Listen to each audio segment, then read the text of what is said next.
નમસ્કાર, પાલ એક્સપ્રેસ ન્યૂઝમાં આપનું સ્વાગત છે। સુરતમાં બનશે ભવ્ય ખોડલધામ મંદિર અને સંકુલ। ખોડલધામ ટ્રસ્ટના ચેરમેન નરેશ પટેલની મોટી જાહેરાત। સુરતમાં લેઉવા પટેલ સમાજની લાગણી હતી કે સુરતમાં ખોડલધામ સંકુલ તેમજ મંદિરનું નિર્માણ થાય। સુરતના અંત્રોલીમાં જગ્યાનું અધિગ્રહણ કરવામાં આવ્યું છે। ખોડલધામ દ્વારા જે સેવાના સંકલ્પો ચાલે છે તે સુરતમાં પણ થશે। આરોગ્ય, શિક્ષણ તેમજ સમાધાન પંચ જેવા કાર્યો શરૂ થશે। નવરાત્રી આસપાસ ભૂમિપૂજન થશે અને નવરાત્રી બાદ સંકુલનું નિર્માણ કાર્ય શરૂ થશે। 40 વીઘા કરતાં વધારે જમીનનું અધિગ્રહણ કરવામાં આવ્યું છે। સંકુલમાં મંદિર સાથેની અન્ય સુવિધાઓ ઊભી કરવામાં આવશે। ખોડલધામ કાગવડ પ્રેરિત ખોડલધામ દક્ષિણ ગુજરાતમાં સુરત ખાતે જમીન સંપાદન ગઈકાલે થઈ છે।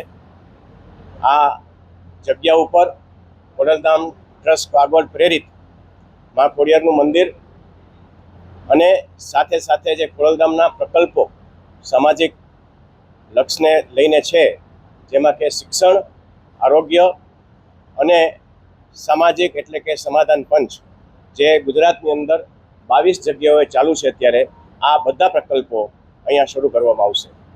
સાથે સાથે ભૂમિપૂજનને જે વાત છે એ ભૂમિપૂજન પણ અહીંના સ્થાયી ખોડલધામના કન્વીનરો, દક્ષિણ ગુજરાતના સૌ ટ્રસ્ટીઓ જે તારીખ નક્કી કરશે એ તારીખે ભૂમિપૂજનમાં આ ખોડલધામ ટ્રસ્ટ આગળ વધશે।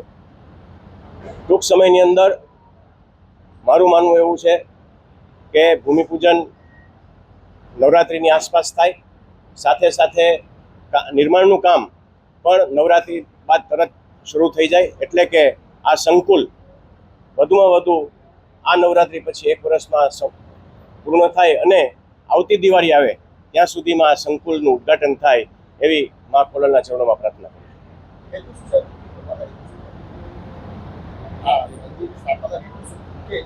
મુખ્ય હેતુ મેં પહેલા જ કીધું એમ ગુજરાતની અંદર ખોડલધામે પ્રકલ્પ કરેલા છે કે તમામ વિસ્તારમાં ખોડલધામ મંદિર હોય, કારણ કે લેવા પટેલ સમાજ ફક્ત સૌરાષ્ટ્રમાં નથી, દક્ષિણ ગુજરાતમાં પણ જેટલો સૌરાષ્ટ્રમાં છે એટલો જ લેવા પટેલ સમાજ દક્ષિણમાં પણ છે। ત્યારે અહીંના લોકોને એક આસ્થાનું કેન્દ્ર મળે, એને હૂંફ મળે, એને સામાજિક સેવાઓ મળતી રહે, તે માટેનો આ પ્રકલ્પ છે।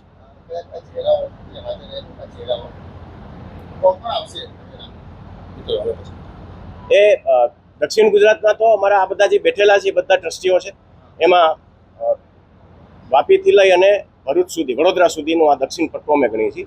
અને આ દક્ષિણ પટ્ટાની અંદર જે લોકો ખોડલધામ સાથે જોડાયેલા છે તો જોડાવાના જ છે, પણ સાથે સાથે જ્યારે સંકુલ બનશે ત્યારે ખૂબ મોટી સંખ્યામાં આગેવાનો અને લોકો જોડાશે એવી મને આશા છે।